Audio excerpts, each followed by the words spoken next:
আলুর চিপস ছোট থেকে বড় সবাই পছন্দ করে, তবে কোনো ঝামেলা ছাড়াই দোকানের মতো পারফেক্ট মশলা চিপস কিন্তু বাড়িতেই বানিয়ে নেওয়া যায়। নমস্কার ভিউয়ার্স, সুনিতার রান্নাঘরে আরেকটি নতুন ভিডিওতে আপনাদের স্বাগত। আমাদের আজকের রেসিপি পটেটো চিপস।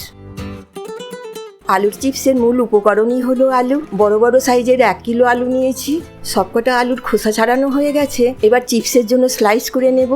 তার জন্য একটা বড় পাত্রে জল নিয়ে নিচ্ছি। আলুগুলোকে সরাসরি জলের মধ্যেই স্লাইস করব, ফলে আলুগুলো কালো হবে না। এরকম একটা স্লাইসার নিয়েছি আলুগুলোকে স্লাইস করব বলে। এই ব্লেড দিয়ে কাটলে একটা ডিজাইন মতো হবে, আর এই ব্লেড দিয়ে কাটলে প্লেন চিপস তৈরি হবে। আমি দু রকমই বানাবো।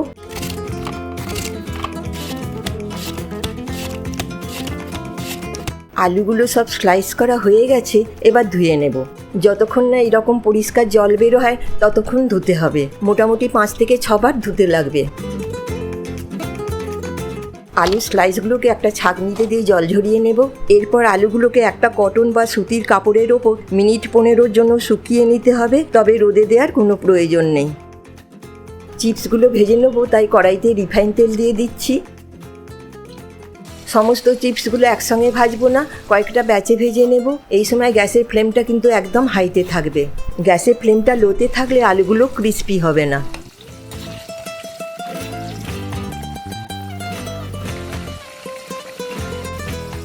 এই যে আলুগুলোর ওপর অনেক বাবলস দেখা যাচ্ছে, যতক্ষণ না এগুলো পুরোপুরি চলে যায় ততক্ষণ চিপসগুলো ভাজতে হবে।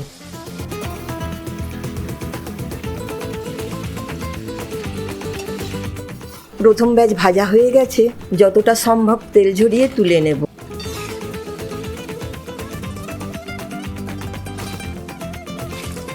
একইভাবে পরের ব্যাচগুলোও ভেজে নেব।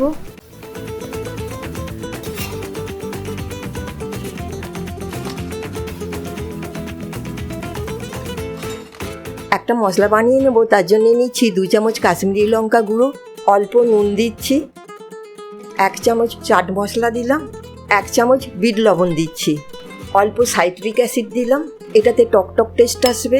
1 চামচ গুঁড়ো চিনি দিয়ে দিলাম। এই মশলাটা দিলে একদম দোকানের মশলা চিপসের মতো টেস্ট আসবে। এখন মিক্সিতে দিয়ে ভালো করে গুঁড়িয়ে নেব। মশলাটাকে চিপসগুলোর ওপর ভালো করে ছড়িয়ে দিচ্ছি। মশলাটাকে এইভাবে ভালো করে মিশিয়ে নিতে হবে।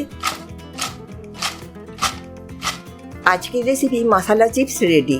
বাড়িতে একবার ট্রাই করে দেখুন, ছোট বড় সবার ভালো লাগবে। দেখা হবে নতুন কোনো ভিডিওতে। সকলে ভালো থাকবেন, সুস্থ থাকবেন।